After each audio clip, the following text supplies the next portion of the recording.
Sir నమస్కారం sir. నమస్తే అండి. సార్ డొనాల్డ్ ట్రంప్ సుంకాలు ప్రపంచాన్నే భయపెడుతున్నాయి సార్. 75 కంట్రీస్ మీద భారీ స్థాయిలో ఆయన సుంకాలు విధించడం, అందులో భారతదేశం కూడా ఉండడం. సో దాని ప్రభావం అయితే ప్రపంచ దేశాల మీద అయితే పడుతుంది. కొంతమంది వ్యతిరేకంగా మాట్లాడడం కూడా చూస్తున్నాం. చైనా లాంటి కంట్రీస్ ఆయనకు తగ్గట్టుగానే వీళ్ళు సుంకాలు పెంచేయడం ఇవన్నీ కూడా చూస్తున్నాం. ఏదేమైనా దీని ప్రభావం ట్రంప్ కూడా అర్థం కావడంతో 3 నెలలు 75 కంట్రీస్ మీద ఆపేశాడు, పాస్ చేశాడు ఈ సుంకాల్ని. ఒక చైనా మీద తప్పితే, ఎందుకంటే అది యాంటీగా మాట్లాడిందని చెప్పేసి. అసలు మరి ఈ సుంకాల ప్రభావం ప్రపంచ దేశాల మీద ఏ విధంగా పడుతుంది? ముఖ్యంగా మన భారతదేశం మీద ఏ విధంగా ఉంది? మరి ఎందుకు మోదీ గారు కూడా దీన్ని గట్టిగా వ్యతిరేకించడం లేదు, సైలెంట్ గా ఉన్నారు? దీనివల్ల ఏమైనా లాభాలు ఉన్నాయా సార్? అంటే ట్రంప్ పొలిటికల్ గెయిన్ కోసం అని చెప్పి ఈ నిర్ణయాలన్నీ చెప్తున్నాడు. అంటే సీరియస్గా ఆయన నేటివ్ అమెరికన్ ప్రొటెక్షన్ అనేది నా బాధ్యత అని చెప్పి ఎన్నికల్లో చెప్పుకున్నాడు. కాబట్టి ఎన్నికల్లో చెప్పుకున్న దానికి అనుగుణంగా ఉన్నట్టుగా నటిస్తున్నాడు అంతే. ఎందుకంటే దీన్ని సీరియస్గా చేస్తే, ఇంప్లిమెంట్ చేస్తే ఎకానమీ అంగీకరించదు, మార్కెట్ ఎకానమీ అంగీకరించదు ఈ పద్ధతులను. ఎక్కడా కూడా సరిహద్దులు లేనటువంటి సంచారం కోరుకుంటుంది మార్కెట్. ఈ సరిహద్దుల సంచారం అనేది మార్కెట్కి అంగీకారం కాదు. ఎక్కడా కూడా సుంకాలతో అవతల వారిని అడ్డుకోవడం అంటే సెల్ఫ్ మార్కెట్ని, అంటే వాళ్ళ ప్రోడక్ట్ని కాపాడుకోవడం కోసం విదేశాల నుంచి దిగుమతులు లేకుండా దిగుమతుల మీద సుంకాలు పెంచుతారు. ఇది లోకల్ మార్కెట్ని స్ట్రెంగ్థెన్ చేసుకోవడం కోసం అనుకుంటారు, కానీ దీన్ని గ్లోబల్ మార్కెట్ అంగీకరించదు. భారతదేశం ఎందుకు గ్లోబలైజేషన్లోకి ఎంటర్ అయింది? ఎందుకు డంకెల్ డ్రాఫ్ట్ మీద సంతకం పెట్టాడు నరసింహారావు గారు? అంతకుముందు పరిస్థితి ఏంటి?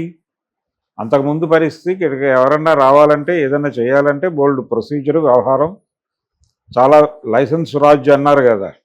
ఈ లైసెన్స్ రాజ్యులో రకరకాల దారులు వెతుక్కుని రావాలి. అలాగే ఇక్కడికి ఏదైనా దిగుమతి కావాలంటే మనకు ఆ రోజుల్లో కస్టమ్స్ నోటిఫైడ్ షాప్స్ అన్నీ ఉండేవి. వాళ్ళు విదేశీ సరుకులు ప్రత్యేక ధరలకు అమ్మేవారు. ఇప్పుడు ఆ పరిస్థితి లేదు కదా. అమెరికాలో ఒక ప్రోడక్ట్ రిలీజ్ అవగానే ఇక్కడ కూడా దాని తాలూకా డీలర్ ఉంటాడు, వాడు అదే సరుకు ఇక్కడ కూడా అమ్ముతాడు అదే రోజు. ఇది మార్కెట్ కోరుకునేది. ఇది ఈ ధోరణిని, అంటే గోడల్ని బద్దలు కొట్టండి అనే ప్రోగ్రాం దేనికోసం తీసుకుంది? ఐఎంఎఫ్ కావచ్చు, లేకపోతే వరల్డ్ బ్యాంక్ కావచ్చు. దేన్ని రక్షించడానికి? ఇండస్ట్రియలైజేషన్ని కాపాడటం కోసం ఇది అవసరం.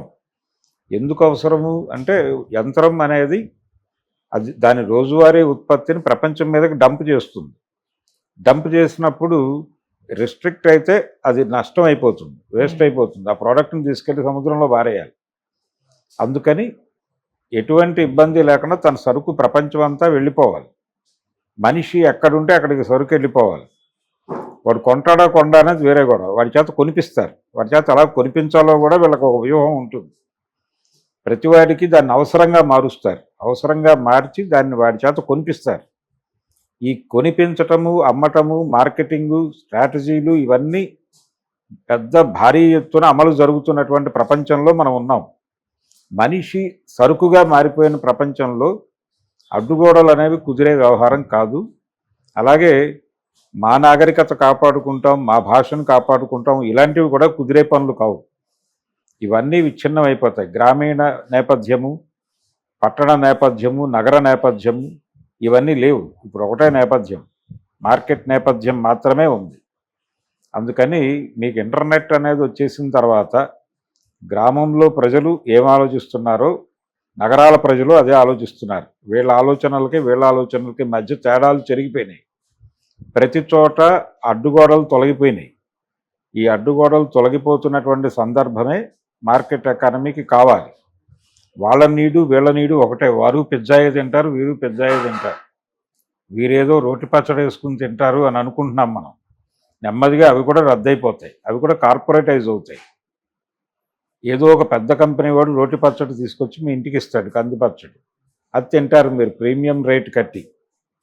ఈ పద్ధతిలో దాన్ని కూడా ఎలా మార్కెట్ చేయాలో అలా చేస్తారు.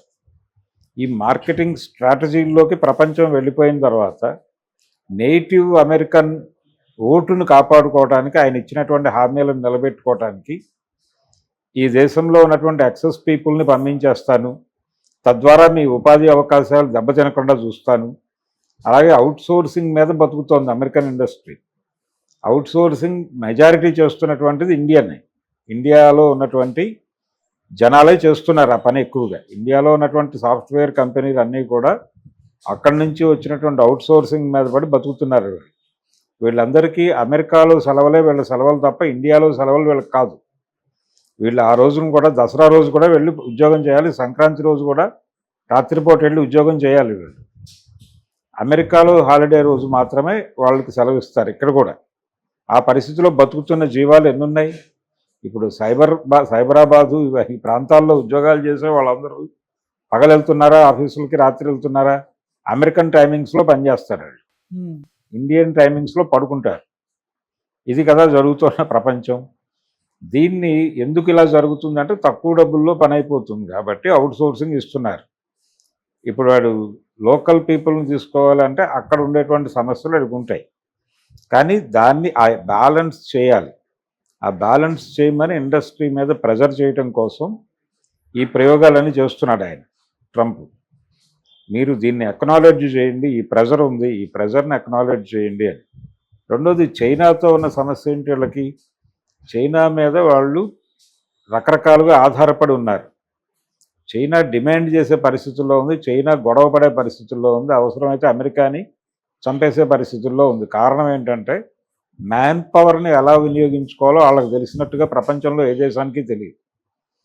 మ్యాన్ పవర్ వలన నాశనం అయిపోతుంది, అధిక జనాభా వలన ఆ దేశం నాశనం అయిపోతుంది అనుకున్నారు ఒకప్పుడు. ఆ జనాభాయే తమ బలంగా మార్చుకున్నారు వాళ్ళు. మార్చుకోవటం వలన ఏం జరిగింది? ఇప్పుడు ప్రపంచం మొత్తానికి కూడా స్పేర్ పార్ట్ల యూనిట్లు వాళ్లే. యాపిల్ ఫోన్ అయినా అక్కడే మ్యానుఫ్యాక్చర్ అవుతుంది, ముద్ర ఎవరిదైనా కావచ్చు.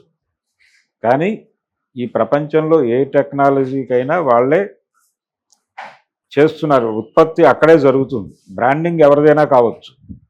ఈ పరిస్థితి నడుస్తోంది. అందుకని చైనాతో ఘర్షణ అంటే ఇప్పుడు చాలా ఇండస్ట్రీస్ స్లంప్లోకి వెళ్తాయి. ముఖ్యంగా ఎలక్ట్రానిక్స్కి సంబంధించిన వ్యవహారాలన్నీ కూడా సంక్షోభంలోకి వెడతాయి. అందుకని చైనాతో కూడా యుద్ధం చేయడాడు. ఈ 3 నెలలు 4 నెలలు రిలాక్సేషను ఇవన్నీ ఊరికనే జనాలు కొంచెం టెన్షన్ పెట్టడానికి. చైనాతో కూడా అంత ఈజీ కాదు, తెగదెంపులు చేసుకునే పరిస్థితుల్లో వాళ్ళు లేడు. అందుకనే వాళ్ళు కూడా నీ బొందలే అన్నట్టు ఉన్నారు. వాళ్ళకి తెలుసు విషయం. డిపెండ్ అయి ఉన్నాడు వీడు కాదు, వీడు ఇండస్ట్రీ డిపెండ్ అయి ఉంది మన మీద. కాబట్టి వాడు తలుపులు తెరవకపోతే ఆడే చచ్చిపోతాడు. అందుకని చైనా చాలా ధీమాగా ఉంది. మిగిలిన దేశాలు కంగారు పడుతున్నాయి. కానీ మోడీ ప్రభుత్వం కూడా ఎందుకు స్పందించడం లేదంటే ఇదంతా పార్ట్ ఆఫ్ ది గేమ్ అనే విషయం వాళ్ళకి తెలుసు. ఈ గేమ్లో తాము ఎంటర్ కావడం ద్వారా అనవసరమైన ఉద్రిక్తతల్ని పెంచిన వాళ్ళు అవుతారు. ఈ పెంచటం అనేది ఇక్కడ వీళ్ళ రాజకీయ ఉనికికి ఇబ్బంది. ఇది మరీ తమ రాజకీయ ఉనికికి ఇబ్బందిగా మారినప్పుడు మాట్లాడదాం, ఈలోపు మాట్లాడద్దు అని ఒక వ్యూహం ప్రకారమే వీళ్ళు నోరు మూసుకుని ఉన్నారు. నరేంద్ర మోడీ అండుకో ఎవరు మాట్లాడలే, ఈవెన్ చంద్రబాబు నాయుడు కూడా మాట్లాడలేదు. అరే మన వాళ్ళని రావద్దు అంటున్నారు, అక్కడ ఏమిటి పరిస్థితి, రొయ్యలు ఎగుమతి కావడం లేదు, రొయ్యల రేట్లు పడిపోతున్నాయి, నువ్వు ఎందుకు పట్టించుకోవని మొన్న జగన్మోహన్ రెడ్డి చంద్రబాబు మీద అరిచాడు. అరిచినప్పటికీ చంద్రబాబు సైలెంట్గానే ఉన్నాడు. మన రొయ్యలు మనమే తిందాం, 4 రోజులు ఏం పర్లేదు, వాళ్ళు తీసుకుంటారు రేపు ఎల్లుండో అని. ఇలా దిగుమతుల మీద సుంకాలు వేయటం ద్వారా తమ దేశంలో ఉన్నటువంటి వ్యాపారాన్ని, తమ దేశ పరిశ్రమల్ని కాపాడుకోవటం అనేది ఒకప్పుడు ఉండేది. ఇప్పుడు అది లేదు. ప్రపంచం మారిపోయింది. మారిపోయిన ప్రపంచంలో ఎప్పటి సిద్ధాంతాలు పట్టుకొచ్చి ఇప్పుడు అమలు చేయాలంటే కుదిరే వ్యవహారం కాదు, అది మార్కెట్ అంగీకరించదు. అందుకని ఆయన 3 నెలలు అన్నాడు, కొన్ని పరిమితులతో ఓకే చెప్తాడు.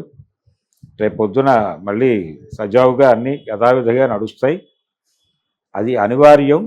అది IMF, వరల్డ్ బ్యాంక్ నుంచి ప్రెజర్ మొదలవుతుంది. ఆ ప్రెజర్ మొదలైన తర్వాత వారు వారిలాగానే బిహేవ్ చేస్తాడు. అక్కడేదో కొంతమందిని హత్యలు చేశారనో లేకపోతే వ్యతిరేకత ఉందనో, ఎవరు నెగిటివ్ అనే ప్రశ్న కూడా రైజ్ అవుతోంది ఇప్పుడు అమెరికాలో. అంటే గ్రీన్ కార్డ్స్ కూడా తీసేస్తాము అని మాట్లాడుతున్నాడు. గ్రీన్ కార్డు సిస్టమ్ కూడా తీసేస్తాను అన్నాడు. ఈ మాటల నేపథ్యంలో ఎవరు నెగిటివ్ అనేది ఒక క్వశ్చన్ మొదలైంది అక్కడ. ఎవరు నెగిటివ్ అనేది మొదలైతే అసలు ఇప్పుడు ఉన్నటువంటి అమెరికన్స్ ఎవరు నెగిటివ్ కాదు.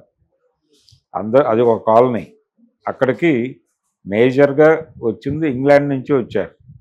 సో మీరందరూ ఇంగ్లాండ్ వెళ్ళిపోండి అంటే ఏంటి పరిస్థితి? ఇంగ్లాండ్ నుంచి వచ్చి ఇంగ్లాండ్తో దెబ్బలాడి స్వతంత్రం సంపాదించుకున్నాడు జార్జ్ వాషింగ్టన్. కాబట్టి అది కూడా ఒక కాలనీయే. అమెరికా అనేది ఇట్ సెల్ఫ్ ఒక కాలనీ కాబట్టి అది కాలనీస్ని ఎంకరేజ్ చేసింది. అక్కడ నేటివ్ పీపుల్ని చంపడానికి ప్రపంచ ప్రజలందరినీ అక్కడికి ఆహ్వానించారు వాళ్ళు. కాబట్టి మొదట గ్లోబలైజేషన్కి తలుపులు తెరిచినది, గ్లోబలైజేషన్ కోరుకున్నది అమెరికానే. అందుకని ఇప్పుడు నెగిటివ్ సెంటిమెంటు అని మాట్లాడటం వాళ్ళకి అవసరంగా మారింది, పొలిటికల్ అవసరంగా. కానీ రాజకీయ అవసరాలు వేరు, మార్కెట్ అవసరాలు వేరు. ఆయన ట్రంప్ కావచ్చు, మరొకడు కావచ్చు, ఎవరైనా కానీ వీళ్ళని కంట్రోల్ చేసే వ్యవస్థ వేరే ఉంటుంది. వీళ్ళు కంట్రోల్ చేయరు. అమెరికన్ ప్రెసిడెంట్ అనేవాడి ప్లేసు వాళ్ళ హైరార్కీ దీనిలో 12వ స్థానంలోనో 13వ స్థానంలోనో ఉంటుంది. ఆ పైన చాలా కార్పొరేట్లు ఉన్నాయి. వాళ్ళందరూ కలిసి ఒక గేమ్ ఆడమంటే ఆడే కేవలం నటుడు మాత్రమే ఇతను. ఇతనే సర్వం సహా అధికారి కాదు. అలాగే అమెరికన్ పార్లమెంట్ కూడా అంతిమ అధికారం కాదు.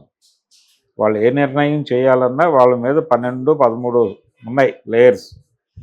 అవన్నీ అంటే ఆ లేయర్స్లో చాలామంది ఉంటారు. వీళ్ళందరూ మల్టీనేషనల్సే. ఈ మల్టీనేషనల్స్ తాలూకా అభిప్రాయాలనే ఇతను మాట్లాడాలి తప్ప సొంత అభిప్రాయాలు మాట్లాడాలన్నా వాళ్ళ పర్మిషన్ తీసుకోకుండా మాట్లాడే పరిస్థితి లేదు. అందుకని అమెరికా ఆడుతున్నటువంటి నాటకంలో అంతర్భాగంగా మాత్రమే వీళ్ళందరూ వ్యవహరిస్తున్నారు. వాళ్ళకి సీరియస్గా గొడవ పడుతుంది చైనాతో మాత్రమే. చైనాతో అవసరము ఉంది, కాన్ఫ్లిక్ట్ ఉంది, భయం ఉంది. భయం వలన కాన్ఫ్లిక్ట్ ఉంది. వాళ్ళు ఏ క్షణమైనా అమెరికాను తినేస్తారనేటువంటి భయం అయితే ఉంది. ఆ డిపెండెన్సీ తగ్గించుకోవడం కోసం ప్రయత్నం చేస్తున్నారు. దాన్ని ఇతర దేశాలకు ఎక్స్పాండ్ చేయమని అడుగుతున్నారు. ఆ విషయంలో మేము మీకు సహకరిస్తామని ఇండియా అడుగుతోంది. మమ్మల్ని వాడుకోండి అంటోంది. ఆ వాడుకోండి అనేటువంటి ప్రతిపాదనని అంగీకరించాలా వద్దా అనే డోలాయమాన స్థితిలో వాళ్ళు ఉన్నారు. ఇక్కడ కూడా మ్యాన్ పవర్ని యూటిలైజ్ చేయటం అనే ఒక ఆలోచన భారతీయ జనతా పార్టీ నాయకత్వానికి ఉంది. అలా ఒక ప్రయత్నం చేస్తున్నారు. వీళ్ళు మతం పేరుతో యునైట్ చేసి జనాలని వాడేద్దామని చూస్తున్నారు. వాళ్ళేమో ఆల్రెడీ వాళ్ళ వ్యవస్థే కమ్యూనిస్ట్ వ్యవస్థ కాబట్టి వాళ్ళు ఆ రకంగా యునైట్ చేసి ఉన్నారు ఆల్రెడీ. ఆ యునైట్ అయిన దాన్ని వాడేస్తున్నారు వాళ్ళు. వీళ్ళు యునైట్ చేసి వాడేసే ప్రయత్నం చేస్తున్నారు. సో అన్ని చోట్ల తమ ప్రజల ఆకాంక్షల్ని, తమ ప్రజల ఆకలిని ఏదో మేరకు తీర్చడం అనేది ఒక కనీస అవసరంగా మారిపోయింది ప్రతి ప్రభుత్వానికి. ఏదో మేరకు ప్రజల్ని తృప్తిపరచకపోతే మనకి ఇక్కడ 4 ఓట్లు పడవు అనే పరిస్థితిలో ఉన్నారు. ఇదే ట్రంప్ గొడవ కూడా. అందుకని ఆ యుద్ధం ఏదో ఆయన చేస్తున్నాడు. ఇప్పుడు ప్రపంచం మొత్తం అమెరికాని బాయ్కాట్ చేస్తే ఏమైపోతుంది అమెరికా అనే భయం కూడా ఉంది. ఆ నినాదం మొదలైంది ఆల్రెడీ. అమెరికాలో ఎవరు లోకల్ అనే స్లోగన్ మొదలవడానికి కూడా రీజన్ ఇదే. అందుకని